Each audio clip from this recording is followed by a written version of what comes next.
What's up, guys? Ty and I were just catching up because, yes, Ty is back on the Seattle Overload podcast. I know we had some people earnestly asking if you were okay, Ty, and then some people perhaps they were not as sincere, or maybe Were they they don't just like like you. they were just like, thank God he's gone? Yeah, that guy sucked. I Yeah, hate him. yeah, yeah, Ugh. yeah. Gross. The Mariner guy, you. Yeah. Uh, Um, so we got it, lots to talk about. yeah. I'm happy to be back on the Matty F Brown show. Yeah, well, there's a lot of talk about that in the comments here. With the Matty F Brown show title and Griff's absence. Also, Monjombo, where is the show title saying that? Like that is Hmm. libel, Yeah. and it's also something that Griff has been encouraging. But I've Hmm. never said that. It's the Matty F Brown show with Oh, you're your good at that host, too. Matty F Brown, um, featuring special celebrity guest. Now, thank you, Ty. You're the special celebrity guest. Mhm. Ty also, well, real quick. For those of you who don't know, Ty is the producer of the show, although Ty production value, we're struggling right now, aren't Yeah, we? yeah, we're trying. Okay, yeah. Let me acknowledge this since there have been questions, and I have replied to some About comments on audio the channel. podcasts. Yeah, yeah. Uh, so we used to be with Odyssey, which we need to get rid of that logo on on the screen. Something that I also, as the producer, need to address. We used to be with Odyssey. We are no longer with Odyssey, so we have had to move the RSS feed to a different podcast, whatever you would call Hosting that. thing. Yeah, podcast hosting thing. Thank you, Matty. And I have tried for the life of me to upload recent Yeah. episodes, and they are not It appearing. doesn't work. They're not appearing on It the doesn't podcast. work. Well, it says that there are a couple of listens on like some like random podcast sites, like what is it, like Pocket Casts or whatever. I don't know who uses The that. big ones. Yeah, but Yeah. like it's not showing up on Apple. It's not showing up on Spotify. But apparently, it's showing up on Pocket Casts or whatever. So Well, that's great. if you're listening on Pocket Casts, you're not skipping a beat. Well, No. you are, because I haven't uploaded any of the most recent episodes, but yeah, we're trying to figure that out. So Yeah, we've been trying, and I don't know what's going on. But anyway, yeah, I probably should stop paying like $20 for the podcast host, which doesn't work. yeah. So Funded, I should say, by kind donations to the pod, but I should spend those donations in a better way. yes, Now, yes. Ty, people will probably already know this, but Ty has a real job. Obviously, I don't have a real job, but Ty has a real job as host of the Locked On Mariners podcast. Don't know if you're familiar with that team. Chat, the Seattle Mariners. They play baseball, kind of. Do they? That's generous. I would hope Not that last year, for your sake, I hope that you're not familiar with them. right? But if you are unfortunate enough to be familiar with them, yeah, please listen to my podcast. I need you to listen to it so I can make money and live. Yeah. Huh? Never heard of them. Good for you. Is this Ty? Let me start this comment. Is this someone you know? I think it might be. I starred a comment. Gene, just look at the starred comments in the chat. Are you able to do that on your phone?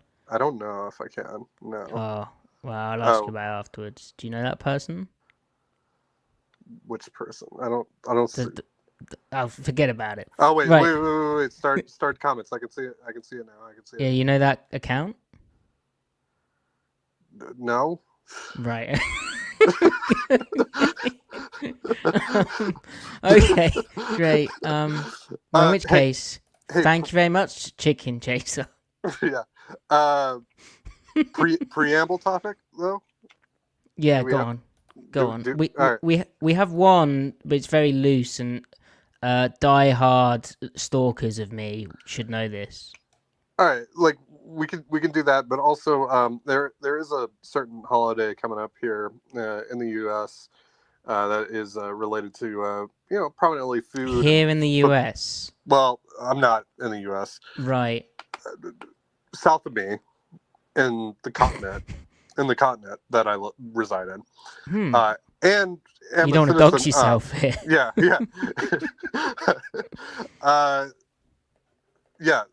There's a lot of takes about the food that is enjoyed on said holiday. As a non celebrator of said holiday, what are your takes? Cranberry sauce is really bad. I don't know why it. Yeah. My whole take on Thanksgiving actually is it's so American how everything is really sweet and sugary. Like, why are you put with the savory stuff like yams and then marshmallow on them? And then I see plates where people have like all of the like turkey on there. Yeah. Loads of like sweet sugary sauces, and then there's like an Oreo pudding on the same plate. Why? What's going on? Can we not afford 2 paper plates? Like the most insane, like unhinged thing, are like the people that put cranberry sauce and gravy on the same piece of turkey. Like you're out of your mind. Yeah. Nah. What are your thoughts on turkey? And chat, feel free to chime in as well. What are your thoughts on turkey relative to other birds, consumable birds? Well, yeah, turkey's literally just a thing because it's bigger than the other birds and more cost effective. And we never used to have turkey for Christmas, and then you Americans came over here and were like, hey, we have turkey, you should have it, it's more cost effective and larger and cheaper to feed a whole family. And it became a thing. It's ridiculous. Shame. What's wrong with it? Just a good rotisserie chicken, folks. Well, yeah, that's a good point. I can't argue with that. Right. No, but why are you putting cranberry? Cranberry's not, like, I understand good cranberry sauce is not just sweet. Like, there is a sourness to cranberry. Yeah. I completely get that. Sure. Why do you want sour, like, why do you want a cranberry with savory food? It doesn't go. Especially when you're mixing it with gravy on the same piece of turkey. Like, it's just, you are sick in the head if you're doing that. Yeah. Oh, no. What is this? Oh. Mashed berries with candied oranges. Disgusting. Stop it. Wow. You're sick. Wow. I love you, Monjombo, but no. No. All right. Absolutely not. Hell yes. Look, there we go, Joe. Person of taste there. Yeah. Thank you, Joe. Yeah. Also, Nordorf Beard, if that's actually your surname, that is an elite surname. Yeah, that's pretty Oh great. my god. Yeah. But much better than Brown. Right. The other thing, Ty, we had this preamble topic. I will answer it just for the listener lore. Sure. Matty doesn't sound Geordie to my untrained American ears, so why does he support the Toon? That could be your preamble topic.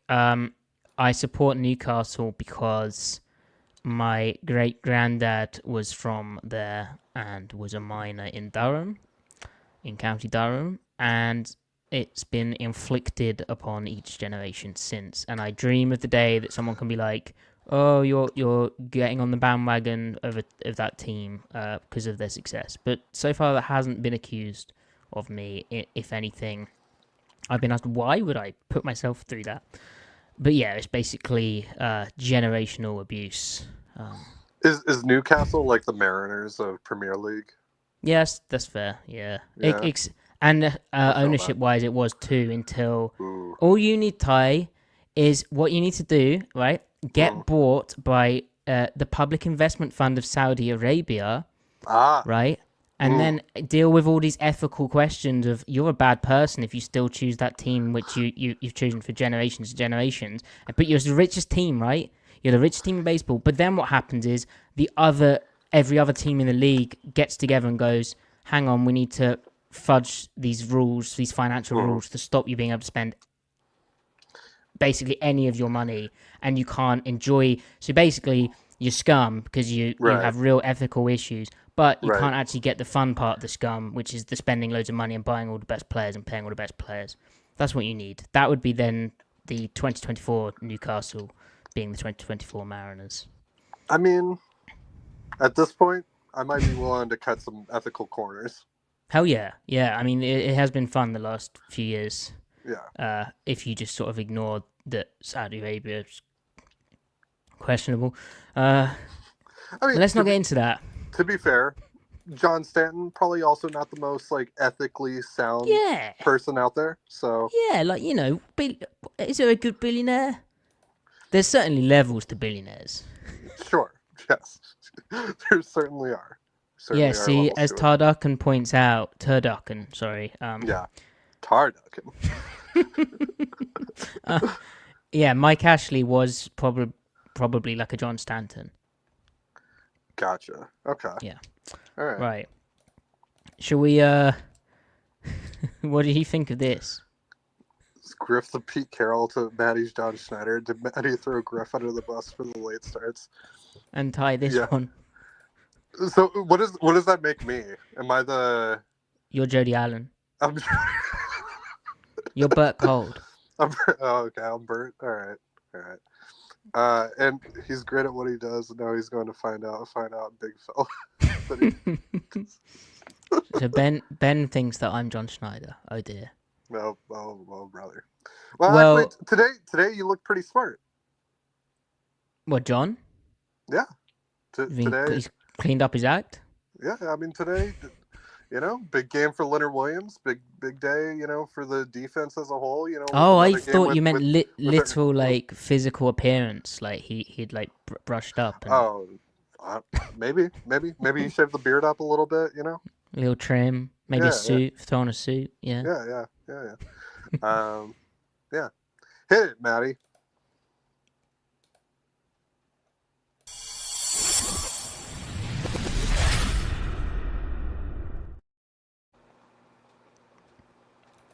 Welcome to the Seattle Overload podcast, where the Seattle Seahawks, Ty, and I'm joined by Ty for the first time in a while, have moved to first place in the NFC West. They've beat the Arizona Cardinals 16-6, and this was a fantastic performance on one side of the football and a shaky performance on the other. Seattle's now 6-5. The 49ers lost, and they now have to face the Bills. They'll soon, you would think, be 5-7. The Rams are in a close game currently to the Eagles, but Ty, it's fair for us to focus on the Seahawks snapping what was a bad losing streak at home and winning. Like, they won at home, and everything is brilliant. It is, and I mean, this thing was kind of teetering on disaster, teetering on completely falling apart just a couple of weeks ago. You know, with the couple of bad losses that they suffered, and then obviously what happened over the course of the bye week with, you know, the release of Terrell Dodson and Connor Williams retiring. So to get that win in San Francisco and to come back this week, you know, with the power outages at the VMAC and all that stuff, I think this was an impressive showing overall for, you know, Mike Macdonald and company. In a game that was ultimately, you know, vintage NFC West, right? Complete mess. Yeah, it was a freaking mess. There was it rained. A lot of slop. Yeah, a lot of rain.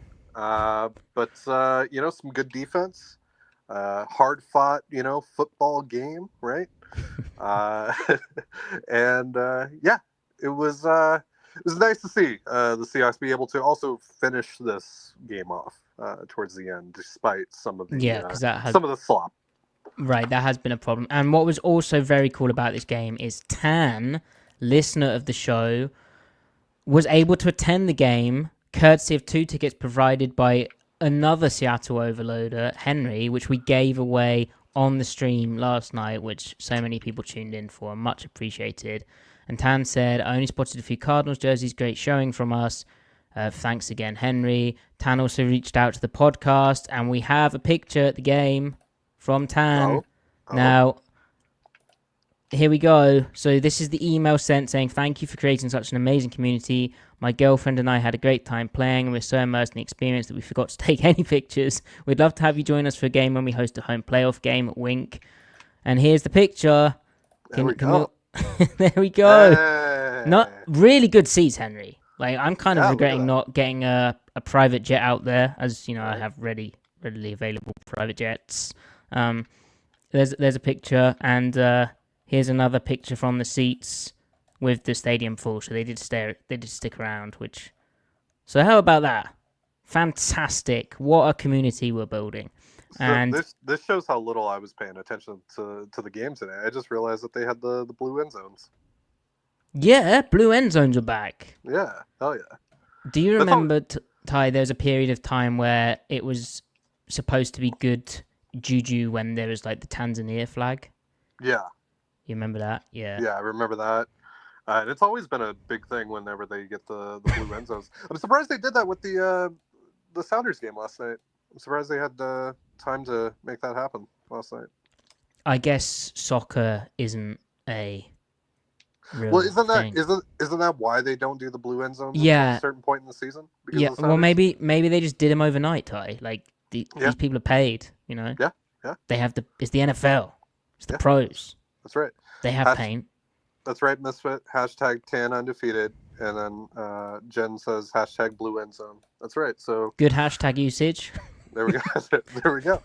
So Ty did get to see, as you mentioned, a fantastic defensive performance. Mm-hmm. You can just look at basic stats where a lot of Kyler Murray's 285 passing yards was kind of bogus. There we go. Saunders matches in my way. So that answers the question. Bull. I love MLS. Big MLS I love the Major League Soccer. Yeah, I love that. I totally watched the match last night. And then James Conner ran 7 times for 8 yards. Trey Benson ran 4 for 18. Like, this was a very dominant defensive performance, headlined by Leonard Williams with 9 quarterback pressures, 3 under 2.5 seconds. He was really good today. 4 quarterback hits, 2.5 sacks, and a pass defense, despite being double teamed 28% of the time per next gen stats. That's insane. I mean, Ty, he was coming alive, right? Yeah, he was snatching souls. He was smoking. Obviously, he had the 2.5 sacks, but there were also quite a few other reps where he was able to just knock his guy off of his spot and mess with Kyler's timing and get Kyler out of the pocket. He was really, really good today. This was probably I don't know, and this is probably just my headcanon, but this was the most impressed that I was, that I've been with Leonard Williams since he's come over. And that's the most he's jumped off of the TV to me. Yeah, and I think this is probably his best game in the Seahawks jersey. But that being said, he has been a massive part of this defense, kind of turning things around, and has been a very impactful player. I think he mentioned in the post-game presser about how he's trusting the guy behind him in Ernest Jones, and just the way that they've cleaned some stuff up schematically. I think maybe how they prepare in the week, and then obviously with the personnel switches, you're getting the best out of Williams. He's playing some fantastic football, and the energy from the defense just in general, Ty, that looked like something different. I know they talked about treating this like a playoff game, as I disconnect various things, but oh my god, I can still hear you. You're good. Okay, good. I can hear Something you. weird happened. I can see you. I can hear you. Yeah, well, they talked about treating this like a playoff game, and I would like them to play every game like that. Obviously, it helps they're playing an Arizona Cardinals team and fan base where maybe guys aren't selling tickets to rival fans because they don't exist. And also, you've got Henry giving the tickets to Tan. But I think it was all Tan. It was all Tan, yeah. Yeah. And Tan's girlfriend. I think they heard that Tan and Tan's girlfriend were there, and they were like, "Yeah, we gotta play hard for." Yeah, we got to ball out, and but did you see that? That was like a different level of energy. Yeah, it was different, especially compared to the last couple of home games. The Rams game, the Bills game, and even that Rams game. I mean, they did play better ball defensively, but yeah, this was an energy level that I think we haven't seen in quite some time from this defense. And I think some of that, again, talking about what you were saying with Leonard Williams and trusting the guy behind him, I think all of this can really be attributed to Ernest Jones and getting more comfortable within, this defense and having a real Mike finally. Yeah. It's obviously not like it's just the knock-on effects of that. Like, it's never as simple as go and get one player, and that's not what you're saying. But No. the ripple effects are, which is what you're saying, are amazing to see. And we've seen, like, it's cool because I said this yesterday, but we've seen all three sides of it. We've seen the amazing linebacker groups of like Bobby Wagner, KJ Wright, then Jordan Brooks playing really solid football, albeit with the struggling unit around him, really. Then we've seen them go and get Jerome Baker and Tyrell Dodson, and then be serious issues.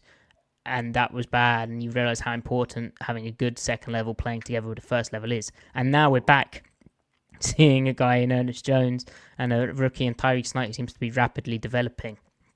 Yeah. Where, wow, it's good again. Yeah. And I think we're seeing some other guys just find their way within this defense as well, within the construct of Mike Macdonald's defense. Mm-hmm. I mean, we've seen, Spoon kind of come alive here over the last couple of weeks, start to show up a bit more. He had a really good game today as well, and a really big moment. So let's talk about that moment, Ty. So it was as we said, a sloppy game, and we're going to get onto the offense, guys. But the offense had thrown a pick. Then it was 7-3 at the time, with the ball at Seattle's 40-yard line with 7 minutes 12 seconds left in the third quarter, and on the 4th and 1. The Cardinals decided to go for it. It was more like 4th and inches, really. You had the whole, oh my God, because it looked as though the Seahawks had got the first down, got the stop on 4th and 1 with a pass breakup thrown to the outside and a slant. But it turned out Mike Macdonald had called a timeout. Mike, what are you doing? No. You're like, oh no, they've just completely buggered that up. And then what actually happened was on that play, the Cardinals had lined up in the shotgun, and it might have been an RPO, and it looked like Seahawks were playing cover 0, and it was a poor throw from Kyler, I think, because it did look like a very good play call that Arizona had dialed in for the type of like off coverage the Seahawks were playing on the outside. But then the Cardinals come out in under center, and Ty, it's like a keeper for Kyler with like a slide route leaking out, and Devon Witherspoon on that play, the instincts he shows, it's like, Pete Carroll mentioned how he reminded him of... Oh yeah, just everything. Pete Carroll mentioned how he reminded him of Troy Polamalu. I mean, that was Polamalu Witherspoon-esque, right? Like, he crashes Connor, right? He identifies the play fake, and then just on a dime is able to switch gears and then go in lockstep with Kyler. And you can see Kyler's reaction too. You can see his head go, like, look up and see Devon in lockstep with him and going, oh shit. Yeah, because he did not expect him to have, like, what he thought he had the corner, I think, and he did not. Yeah, no. And so, forces him to make that throw. Better ball, maybe he finds Wilson, but he overthrows him, and then you get the pick 6. Which the pick 6 comes with Kobe Bryant, and he said he felt in his mind that the ball could get overthrown, and he was going to go past the tight end, and he decided to wait off, and that worked really nice. And he runs down the sideline, but the only reason he gets in for that touchdown is because Spoon, once again, as we saw against Detroit, or was it Atlanta? Maybe twice? Atlanta. Yeah, Atlanta. Yeah, he absolutely just throws himself into a block. Like, absolute, just baller. He's such a football player. And he springs Kobe Bryant into the end zone. And Bryant celebrates with a beast mode celebration that he said to his dad, and I think it was his brother, that he was going to do it if he got a pick 6 today because they're playing Arizona. And that's obviously where Beastquake 2 happened. So that's just cool. Ty, thoughts on the actual execution of said tribute to Marshawn Lynch? 10 out of 10. Frankly, no notes. You think 10 out of 10? I thought it was great. You disagree? I thought it was pretty well done. Well, Kobe said his teammates had been giving him some grief about how he landed on his leg rather than his back, which, of course, Marshawn, what was cool about it, there's also an issue here. Now, you know me, I like doing the tape breakdowns, but there's an issue with Kobe Bryant. He's looking down at his crotch. What's impressive about the Marshawn one is he's looking straight ahead. He knows where his crotch is. True. He knows how to grab his nuts, you know? Right. It's true. It's a good point. I didn't notice that he landed on his leg, so I'll have to watch the tape back. And Kobe also mentioned how Marshawn can do that because he was like 230 pounds, which Marshawn was not 230 pounds. He was like 215. Maybe towards very right at the end, maybe. But yeah, maybe second tour with the Seahawks. Yeah, maybe. like he was. Yeah, but having a lot of digs. Yeah, Kobe unfortunately might find his wallet a little bit lighter later this week. Yeah. Jameson Williams did the same thing last week, Mm-hmm. and I forget what he got fined, but it was a nice little chunk of change. So, yeah, but I would say worth it. But on my one and only viewing, I thought it was good execution. Okay, fair enough. Maybe I'm too harsh. Sure. And that was a massive play, obviously, like any pick six is, but. At that point, it being 7-3, midway through the third quarter, and the Cardinals kind of putting together another drive, like the second good drive of the game, you did wonder, if that was going to be the point that they took the lead in the game. And for that to flip and then it to become a 2-score game, which is where Mike Macdonald's defense can really cook and he can get into his bag and guys can get after it. And, the Cardinals get away from the stuff which makes them so potent in how balanced and diversely balanced they are. You just felt there wasn't a game winner, but and of course, there was a bit more sloppiness to come. But it was a significant vibe shifter, though. Yeah. Because, what was it, the next Cardinals drive? They might have gotten like a first down. What was the play log on that drive? The next drive, they went basically, they went 3 and out. Yeah. Oh, no, 4 and out. Like, they had a first down and then they went 3 and out. Yeah. Was that one of Leonard's sacks? Was that on that drive? I don't know. It was the play where Leonard Williams had a sack and he also started it off with that tackle for loss, which oh my god, like the tackle for loss was just him taking over. Like he bumped down from an alignment and just shot through. Yeah. What was it? Connor was 7 carries for 8 yards today. Jeez. Yeah. So let's talk about it in a bit more detail. So real quick, Codes saying, I thought Mike Macdonald said Devon Witherspoon had the flat. Similar on that note, Codesy, Kobe Bryant in the post-game presser mentioned how he needed to clear a few things up with Spoon there. But I think that highlights the point of what makes Devon Witherspoon such a great player. It is, well, firstly, he needed to be against that type of run play, like the bootleg counter reverse player. Like he needed to be on the edge for the keeper. But because it's 4th and short, he's recognizing the down and distance and the opportunity to take his shot and the moment and how he has a safety covering that side of the field. And versus that type of concept, he's expecting the safety to come down and he can be a bit more aggressive and play it as he did. But ultimately, to simplify what we're saying here, Spoon, based on his position and where he is on the field and what he's been asked to do, within that, he recognizes when there's an opportunity to take a shot and make a play. And he's very, very, very, very, very rarely wrong. He's often so right, and he's often so good at executing what he's seen in that moment, as we just saw there. That's what makes him a special player and separates him from other players who'd be in that spot. It's very similar.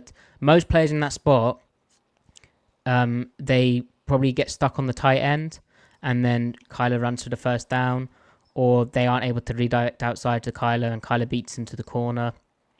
But the way Spoon played that, pressured that overthrow from Kyler, and it was just fantastic. And that's why it's kind of like Troy Polamalu and why Pete Carroll used that reference back then, I imagine, because Troy Polamalu did similar things. Like, they weren't calling in the play for Troy to, jump through like a pile and anticipate the snap and sack or get a tackle for loss or whatever. So good comment, Koji. Now, Ty, this run defense. So advanced wise, Mina Kimes of Seahawks Blue Sky.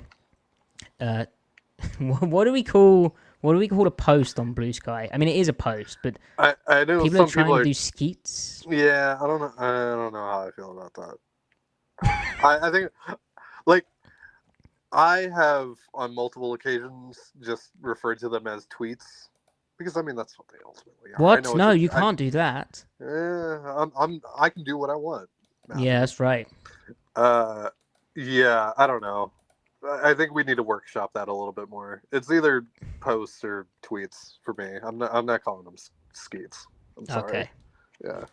Right. Okay. So right now we have 5 likes and we have 88 people watching. So please do like the video. And yeah, Mina posted the Cardinals, who have one of the best rushing attacks in football, ran the ball 14 times. 12 of the runs were unsuccessful. James Conner had a 0% success rate on the ground. If you go to runningbacks.don't-matter.com, which I guess it's a pertinent name for today, the Cardinals had where is it? I know the Seahawks won, but I don't remember 8th what the percentile EPA per play on rushing, and early downs that was 7th percentile. So they got completely wrecked in the run game. What sticks in my mind here is a couple of things. I think it is, Leonard Williams and the D-line taking over the game and the second level and the personnel changes, and maybe how, Macdonald mentioned some scheduling things and how they prepare to be more efficient. I think we've definitely seen the impact of that, not just in this game, but the previous 2 as well against NFC West opponents, and how the run defense has improved. But what sticks in my mind also ties the Cardinals had 2 big runs. I say big, they're like 10 plus, come back on holding penalties. And that is like the D-line wrecking shop, right? Like they cannot be blocked without holding, and they're so powerful and they get such big knockback.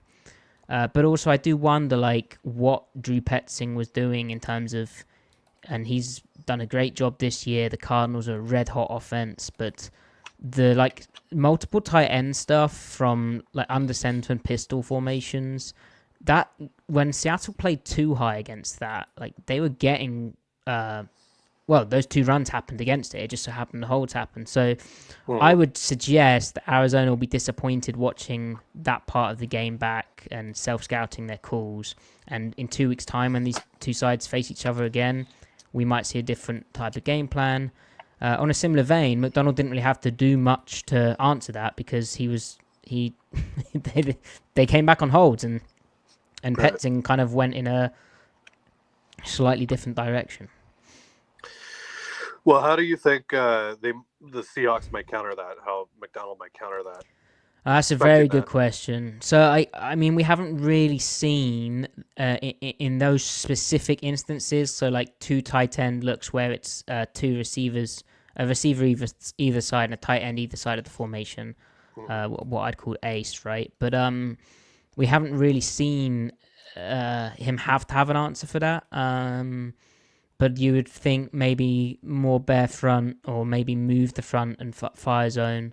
What was cool about this game, though, is against other Cardinals formations where they were thinking run, and a big part of the early down run success is, I mentioned the personnel changes, spoke about that and how the D-line played great, but you also saw a bit more kind of pressuring to get after it, some 6-1 type looks, which we talked about on the tape podcast yesterday, which were very effective, and pressuring your way into that type of look, so you're not being predictable or moving your way into that. And then the other thing which stood out to me was the Seahawks kept the defensive tackle, and so the nose tackle and the 3 technique, they would reset, so switch who was doing what on the play. So they'd line up with the 3 tech, say on the left and the nose on the right, and then before the snap they would swap roles. And or switch sides, and there's so many reasons that could happen. But like Arizona wasn't changing their strength. It could have just been that the guy, they had a tight end off the line of scrimmage, and they wanted to put the 3-tech away from that because they're anticipating that guy coming back across the formation on a block. But I am intrigued as to how and why they were doing that, because they seem to do it way more often in this game than they have for the whole entire season. And I mean, that Leonard Williams tackle for loss that we were getting excited about, that happened on that type of deal, where he was a 3-tech. Just before the snap, he became the nose tackle, and the nose tackle next to him, which I think was Byron Murphy, bumped out to the 3-tech. And just the timing of how they did that screwed up the Cardinals' blocking scheme. He shot through on the play. That's not the primary reason you'd do it. It's kind of an added bonus of it. And it was Williams really executing very well in that moment. But it certainly seemed to work against a team who, they're known for their gap run concepts. The Seahawks come into this game with third worst versus like the gap run, and the Cardinals were third best. But that certainly wasn't the case today. And when Ben asks about what do you think about the similarities between Baltimore's defense in 2022 and Seattle in 2024, it's matching the same trajectory, just noise. I think, it could be a similar thing. But we might be seeing the 2023 Ravens defense becoming a thing now, I'd say, Ben. It's quite exciting. I think the defense... I mean, Ty, how good do you think this defense is now, given all the change and what's your concern? I guess, what's your concerns? Like, what's limiting them? Well, I think it's still like figuring out like how good is Tyrice Knight at will. Mm-hmm. But overall, I think like there's, now that they have Mike established, I think they pretty much have the horses that they need for the most part. So I don't know. I just, more data really is like, just larger sample size. Yeah, just need a larger sample size. Need to see more games. Need to see how the Cardinals re-attack them. Need to see how the Rams attack them in the final game. All that stuff. But right now, I mean, these last 3 games, I mean, we're kind of seeing the proof of concept now, and why you bring in Mike Macdonald, and the impact of Ernest Jones, and just switching up the personnel in general. And like I said earlier, I think we're starting to see some guys start to really find themselves within the construct of the defense. So, just more time. I think that's really, really what we need right now. More time, more tape, more data. And the other thing, of course, Ben, which would be limiting any sort of defensive rise, is Baltimore's defense was partly so good because they were often playing with a lead, and there was a real complementary football aspect to that Baltimore team. So Ty, transitioning us to Seattle's offense. Seattle's offense is not often playing with the lead. I mean, this game, Ty, let's read out their drives. Punt, punt, punt, punt, touchdown. End of half, punt, interception, field goal, end of game. Ty, this, however way you slice it, was not great from the offense again. I don't know. Well, I mean, where do you want to take it? Because it was pretty bad across the board. I mean, it's more of what you and Griff have been talking about on these shows as of late with regards to Grubb and him getting into his buckets. And I think today was a bit more easier for people who just watched the TV copy to see that, specifically with like the heavy reliance on the screen game, all that. But I mean, the run game is a massive problem.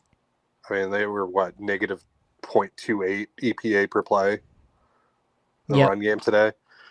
And on early downs, it was negative 0.31, which is 15th percentile run game on first and second down versus 21st percentile overall. And again, there's just not a lot of under center. They're not. I don't know. I just like me watching it as more of a casual viewer. I just don't really see an identity. I don't really see an identity with this offense. And again, like you guys have been talking about, I see Grubb gets very comfortable in his calls and what he feels comfortable calling, and it doesn't really matter the situation, and he kind of sticks with it. I mean, how many screens did they call today? Like we got like 5 jailbreak screens and like 1 like angle screen. He loves that screen, right? Right. I mean, that's like their best player right now. I mean, they had the big one with JSN, which like credit Grubb. That was like the perfect timing, perfect way of breaking that defense. Like that was like bang, you suckered them, beautiful, and that ended up in the touchdown, right? That was a 46-yard pass to JSN. And I get it, like, because of the talent or lack thereof that you have on your offensive line, you know, you're not able to run everything that he probably wants to run, but still, it's just it's a really tough watch. It doesn't feel like real offense. It's not real offense. Yeah, no, it's yeah. I mean, I wouldn't disagree with a lot of what you've said there, Ty. I actually, at one moment, live for the second pick, Ty, where it actually came back, but live, I thought that hit the turf. Like, I was like, there's no way he's picked that. You could see it hit the turf. But when they called it a pick on the field, I thought my eyes might have tricked me. And at that moment where the Seahawks were up 13-6, so 1 score, and it would have given the Cardinals the ball inside their own red zone. I tweeted, didn't blue sky post, but I tweeted, I don't think Grubb can survive this. Like, it was that bad. It was a rough watch. Well, and it's like the Cardinals. Gannon's a pretty good coach. I think, you know, for all the memes and all that stuff, you know, despite all of that, like I think he's actually a pretty good coach. But we've talked about this, like, they don't really have the horses on defense. It's like talent-wise, to me, kind of a similar unit to like the Falcons, which Seahawks actually had success against. And like I thought this was an opportunity where even with how limited Grubb has kind of made things for the offense and how limited the lack of talent up front has made things for the offense, that they would actually be able to, you know, find a little bit more there. And then, like, again, when the pick 6 happened and they were able to get the quick drive against the Cardinals, the next drive, like we talked about, I felt like, all right, cool. They're going to be able to, you know, put the foot on the gas here. And then we saw what happened, right? It's just, for the level of talent that they have, particularly with the skilled player group, this should not happen, despite how bad things are with the offensive line. Right. And it is there was a few procedural stuff happening, but it is that it just feels disjointed to me they're trying to do more under center. They are trying to run the ball more on early downs. Like, it's not like they're dropping back from the gun as much as they were to start off with in the season. But like the under center stuff today was so much just like under center run game without like an under center pass game to complement that. When was their first under center snap though? Was that like the third? I felt like that was like the third drive. It was like the first time they got under center. No, I thought they opened in it. Oh, did they? Okay. I think they opened in it, but then what happens is it gets stuffed, and it's like, I liken this on another podcast, but I liken this to Grubb wants to skip straight to dessert, right? Like he doesn't want his bread and butter. Like when he's in under center, he just wants to be able to instantly be able to do the play action deep shot off it or run the ball. Well, funnily enough, this game it felt like he was just running the ball, and felt there was probably a couple more under center play action things he could have dialed up. Like there wasn't much under center play action. Yeah. The shotgun play action is more like a way of varying up the pass pro scheme than it is of selling it. I mean, it's hard to sell gun play action, but it's so obvious when the Seahawks are doing it because the running back split is not the same as when they run from the gun, whatever the run concept. there's just a lot of things where I think they have quite a few tendencies now that teams are picking up on. I think in under center, teams know when they're running versus when they're play actioning because of how their alert system is. I think they're on the right path in terms of they're trying to run more, they're trying to be a bit more formationally diverse and conceptually more mixed in their buckets rather than like all just deep shots. There's a bit more gun, quick game, etc., etc. But it might be too little, too late, and I don't know if Grubb is capable of doing it. And the run game, they had a 14-yard long carry to Kenneth Walker. That was his longest of the day, and a 12-yard run from Zach Charbonnet. So they can block some stuff up. It's how are you able to be more consistent and less bust in the run game? Because ultimately, I mean, what was their rush success rate? I guess their rush success rate was on early downs was only 25th percentile bad compared to. Did they run mesh today? Because I know they've been kind of getting away from that. They were running it a lot. Well, this is the thing. They seem to like go away from certain concepts. The other point that's an interesting one is from which I saw it in the chat and starred it. From Axel, there were several times where Geno Smith was just sitting in the pocket for a while with no pressure. And I guess no one was open because he ends up scrambling. That was odd. It was odd. Scott mentions, do you think teams will play a lot of drop 8 like this? Well, yeah, part of that was Arizona did sometimes, rush only 3 defenders and drop 8 guys into the coverage, so they have the extra guys, they're covering up stuff more. But Geno was able to dump it off a couple of times and take advantage of that, Yeah, absolutely. But to Axel's point, I don't think that was really the drop 8 stuff. I think that was more when they did go play action, whatever. Grubb seems to struggle with like NFL play action concepts. Yeah. There's a play from and what like pops in the NFL. There's a play from the 49ers game that I was going to tweet out and I didn't get around to, but he like calls the play on the other hash to what you'd expect. So like basically DK, who's like the primary guy running the crosser, is running in a way he's running into like advantageous position for the defender, which was D Winters, and he got the pass break up. It was fairly early in the 49ers game. The one where DK tried to claw over the back of the defender to catch it / break the pass up. But if they'd run it from the other hash to the wider side, or from the wider side to the... Anyway, I forget which side it was. Basically, they could have got better spacing from it. And there's a couple of things there too. I think... So is he just not used to the hashes? I think that's part of it. Like, when he volunteered that... he was asked about tight, like, condensed formations. Yeah. And he immediately was just like, oh, yeah, that's a good way of mitigating, like, the tighter hashes in the NFL. And everyone was like, oh, we didn't ask that. You're thinking about the hashes. That feels like something that shouldn't be an issue 12 weeks deep. No. Well, he said that quote, like, week 2 or something. But but still, like, what you're talking about with the DK play.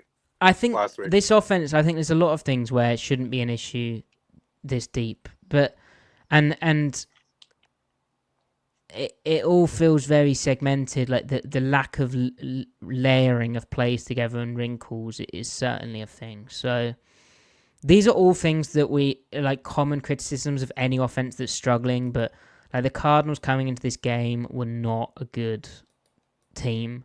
Not a good defense. Like 25th or something. Yeah. And they look like really good teams. A really good defense. As to Scott's point here, the reason that they rush 3 like that is because they're like you get one-on-ones, but you're only rushing 3, and they live in odd spacing anyway. Like they have the personnel to do that. So, I mean, some teams might, but I think it's more like an Arizona deal to do that. Yeah, so Ty, Geno Smith, this was probably Geno's worst interception on the year. He came out of the pocket on a 3rd and 6. Way too many passing 3rd downs this game. Way too many. Yeah. But anyway, on a 3rd and 6, he got out the pocket, broke out. Felt like that defender was, retracing. The D lineman was retracing to catch him from behind. But really, Geno could have just picked up the 1st down with his legs. Instead, he tries to rip in a throw to Tyler Lockett, who's nestled down in between the zones, and the outside underneath defender of the cover 3 peels back, makes a great play and intercepts the ball, but really not a window Geno should have been throwing. No. At the point of the game as well, the Seahawks were up 13-3. There was no need to press like that. Really just running and sliding. If you were short, fine. You just go up 16-3. Easy field goal for Jason Myers, and just no need for Geno to do that. So, first of all, your read on the play, Ty, and yeah, I only saw the replay once, just kind of out of the corner of my eye. I saw Tyler kind of try to flag Geno down, and I wonder if that's just Geno trying to trust his veteran there in that moment and get him involved, right? Because he's less involved with JSN. Yeah, but I wonder if that's just kind of like, okay, Tyler, I see Tyler. I'm just, kind of the instincts just take over there. But the underneath defender there, he's lurking, and obviously, makes a play that he should make in that situation. That's just a ball that Geno shouldn't throw. It's a ball that he needs to just eat or try and run to convert the first down. Either way, that ball shouldn't leave his hand in that moment. No. And so, are you concerned about Geno doing this, Ty? Like, because in my mind, it comes off like the previous picks have been either bad luck, or the one against the 49ers was trying to improvise and he overthrew the pass. But he'd improvised well, he'd found an open guy, he just sailed it. But this Ty is sort of trying too hard, and is that a symptom of an offense where their best plays generally are the improvised, like keeping it alive stuff?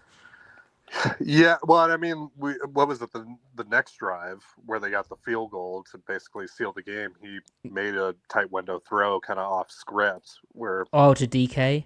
Yeah, that was awesome. Kind of a similar type throw as well, right? Like, similar area of the field, similar roll out to the right. Yeah. Bullet. And he's just letting it rip, which is like, that's what Geno does, right? And that's what he, And what's having to do to move the ball. Like, that was a very long drive. I can't read it. 13 plays. 13 plays, wow. To ice the game, and Jason Myers make a 50-yarder, which credit to him.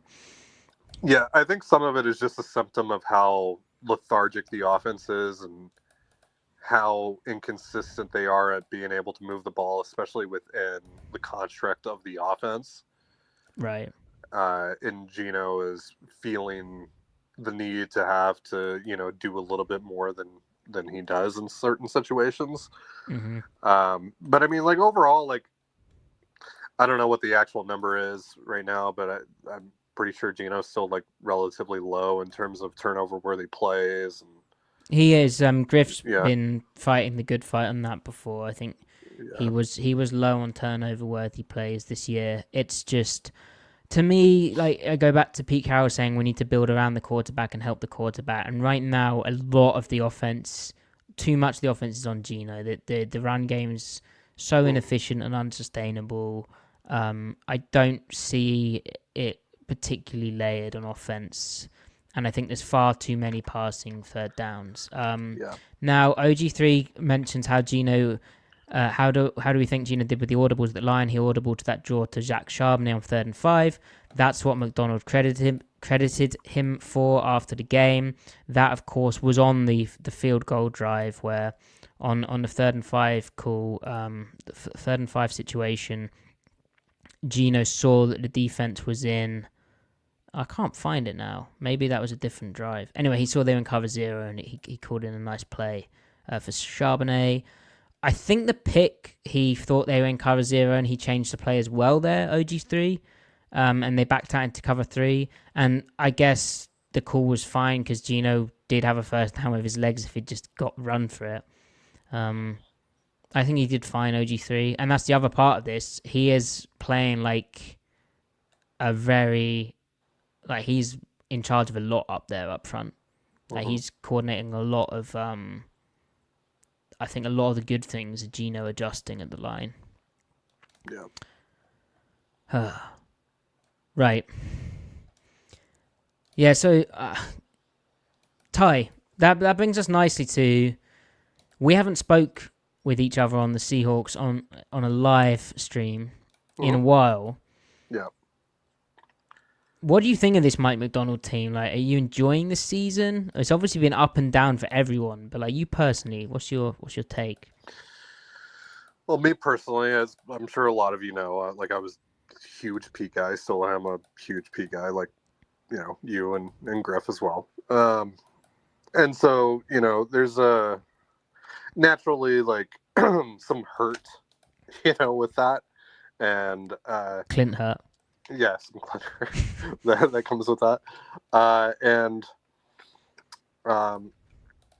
you know, a little bit of spitefulness towards the people that have like victory lapped the exit of Pete, you know. So, like, I'll acknowledge that first, but I've never had an issue with Mike, and he was my choice of the options that they had after Pete was let go. And I think he's a good coach, and I haven't wavered in that feeling, even when things went completely south there for those last few weeks before you know, all the changes happened. I think we're just kind of seeing the natural ebbs and flows of a rookie head coach, and you know, in his first season, and trying to figure out who works, and that's not just from a player standpoint, that's also from a coaching standpoint. And I think they're just kind of working through that and gathering information. And I think overall, like record-wise, results-wise, they performed pretty much in line with what my expectations were. But it didn't. Did it look like this though? But it's looked a little bit, you know, on the whole, it's looked a bit more rough than I was expecting. Yeah. Like the lows have been really, really low. Mm-hmm.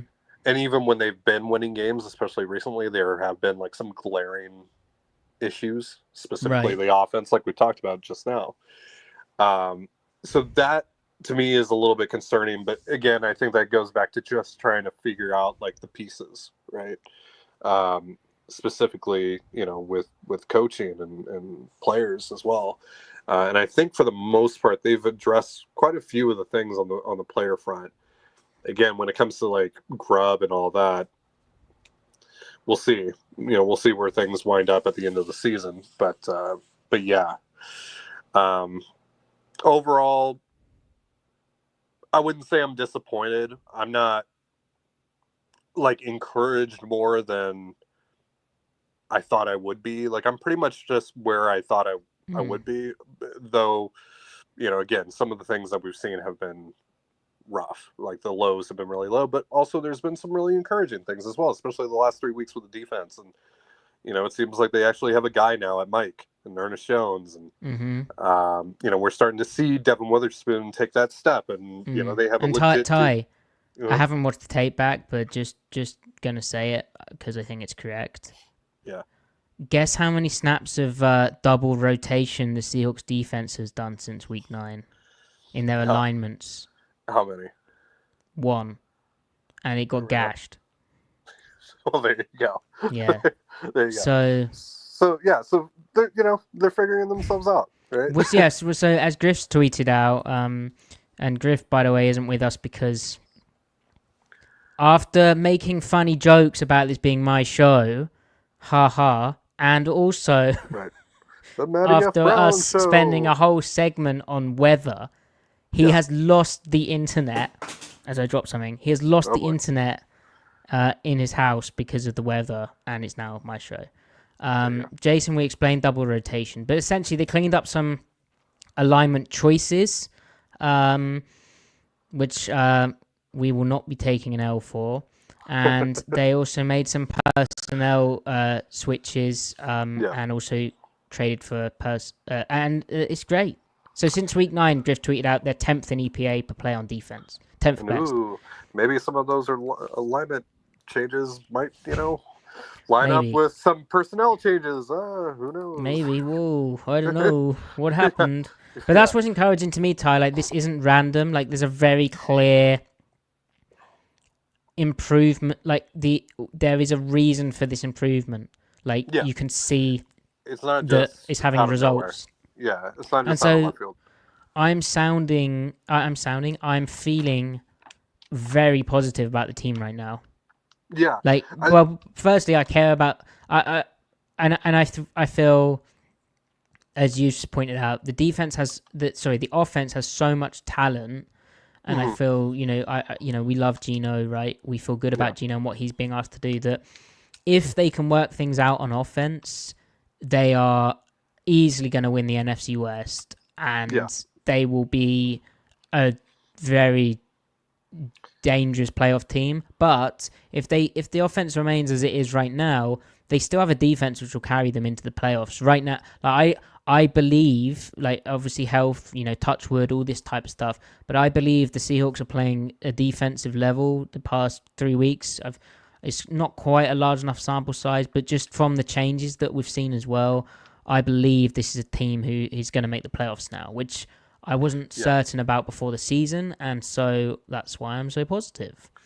yeah. They've answered a few questions over the last couple weeks, and again, I mean, they were teetering on this becoming kind of a disaster. And I think obviously, last week's win meant a lot on a multitude of levels, Yeah, because that was almost a disaster again. not just for this coaching staff, but also just for like the organization and guys on a personal level and all that stuff, right? As 49ers, et cetera, et cetera, et cetera. We can go into all the different layers with that. And then this week again with like the things that happened at the VMAC with the power and all that stuff, and that's kind of one of those weeks and one of these wins where like it kind of brings the team a little bit closer together, and that stuff does matter from a vibe standpoint, especially with a first time head coach. Mm. Um, and so I think being able to kind of like turn the season basically on its head after the way like the last couple of weeks had gone heading into the bye, and then again with like the Tyrell Dodson thing and the Connor Williams thing and all that stuff.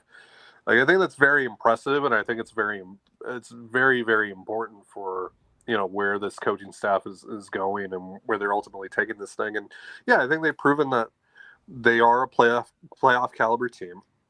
And what's ultimately really exciting here too is that they still have a lot of room to grow. So if you want to look at it from an optimistic standpoint, like yeah, they have all this talent on offense. Yeah, the offensive line is still a major issue, but like they have Geno and they have that receiving core. Like they can do a lot of damage, and it can happen really on at the flip of a dime. Mm. But yeah, I'm just really curious to see like if there's more growth from Grubb, if he's able to figure out some things over these final few weeks here. But at the very least, like you said, this defense, I think they've shown here over the last few weeks that they are good enough to help them win some games. And looking at the rest of the NFC West, and we'll see how injuries play out here for San Francisco and all that. But they lost again. I think the Seahawks have a very clear path to winning the division.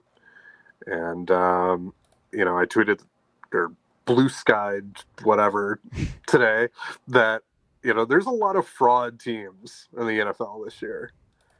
And, Well, like even from like an NFC standpoint, Ty, the fact that the Commanders doing like Call of Duty's been released, so it turns out Cliff Kingsbury is the COD player, right, and not Kyler Murray. Although actually right. maybe Kyler is too, given what he did today. But anyway, let's not get too caught up in Call of Duty. Right. The Commanders lost to the Cowboys and looked pretty shoddy.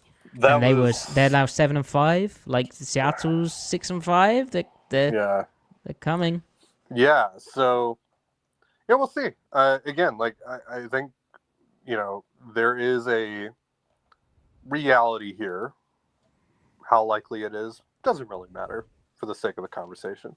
But there is a reality here that if you squint your eyes, you can see it. Where the Seahawks, they put it all together and they're able to make a little bit of a run here. Because again, I don't think there are that many real teams in the NFL and specifically the NFC. So yeah, we'll see. But at the very least, like playoffs, no playoffs, whatever, I think they're heading in a good direction. I think they're heading in a direction where they're going to be able to build off of this positively heading into 2025. And I think they're in a good spot.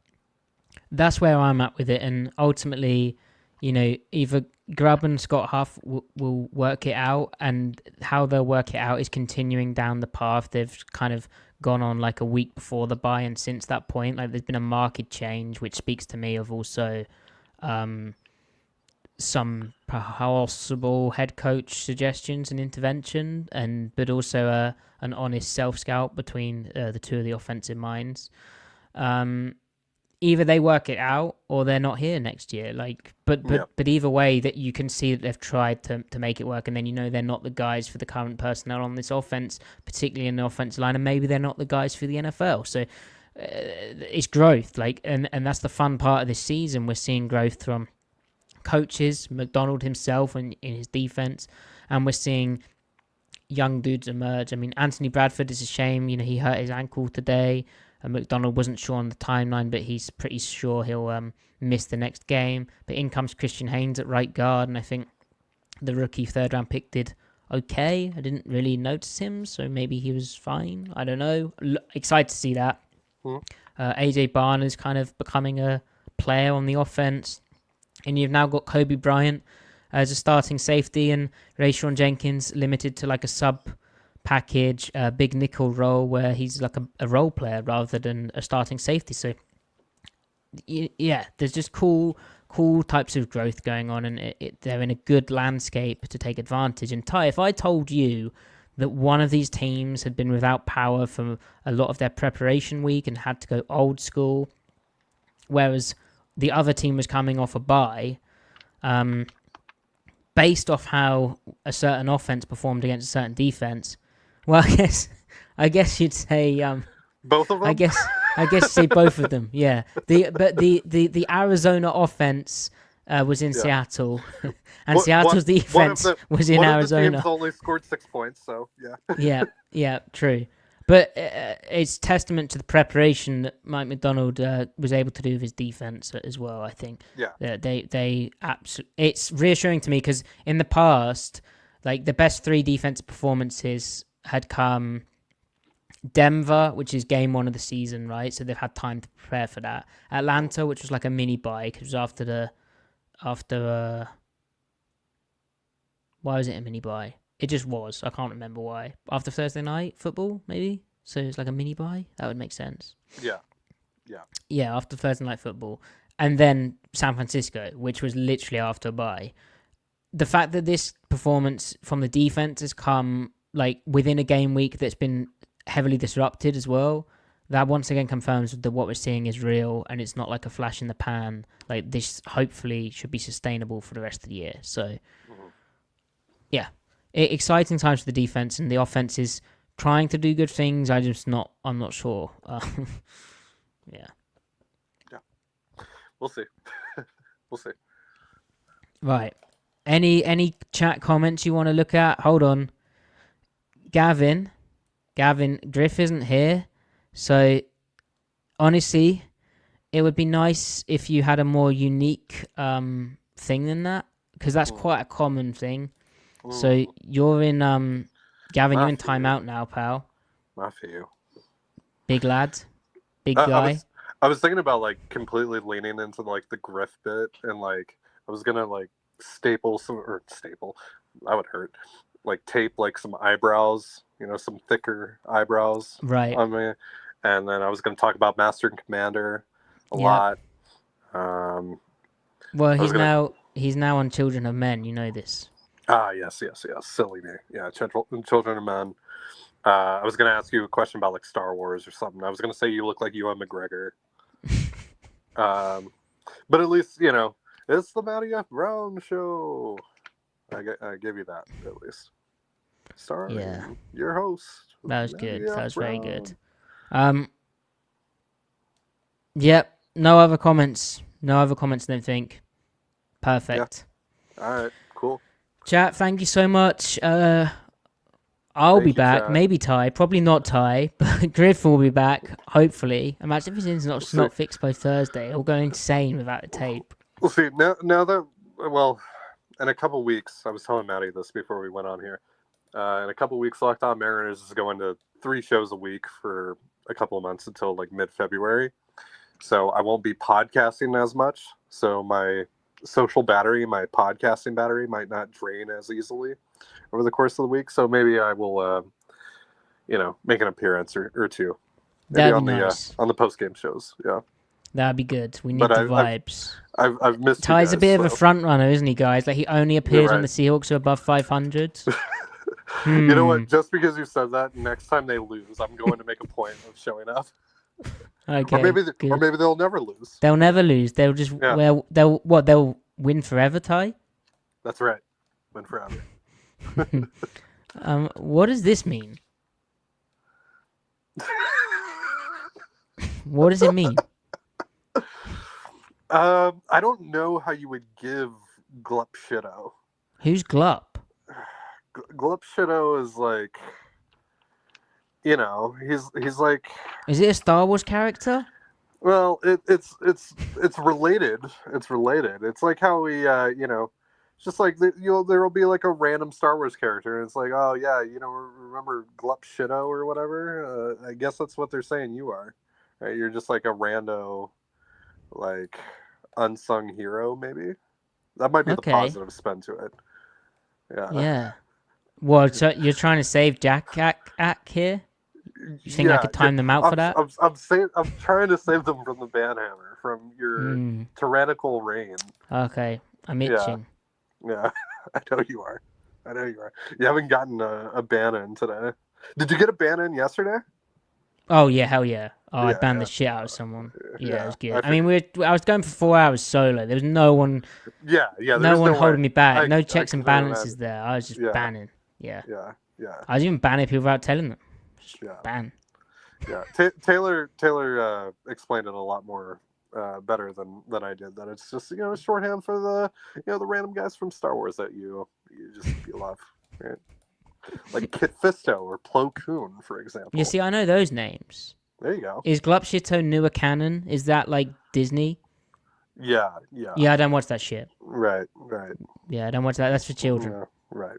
That's for the kids, But clearly you're giving Glup Shitto today, according to Jack Clearly. Right. So that name is giving Glup Shitto, to be honest. TBH. Yeah. So I'll be back on Thursday, Thanksgiving, or maybe not, because Griff might be doing stuff. But I'll be back on Thursday. Why not? Thanksgiving stream. You can all tune in, merry, full of your cranberry sauce and your sweet potato with marshmallow on it, and your turkey ham, gravy, sugar. Yeah. Everyone name your Glup Shitto. Who is your Glup Shitto? And Tan, great. I'm glad you enjoyed the game. And Henry, thank you so much again. That was awesome. Mine is Luminara Unduli. That's my Glup Shitto of the day. Dude, you're so. I had to, no Griff, so I had to make up for it somehow. Can Bo Pelini be my Glup Shitto? He could be. Yeah, he could be. Okay. To be fair, Bo Pelini does sound like a Star Wars name.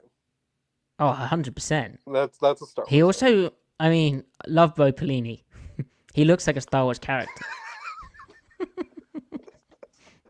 Did you say that you were playing Pokemon, by the way? Yeah. Really? How was that going? Yeah.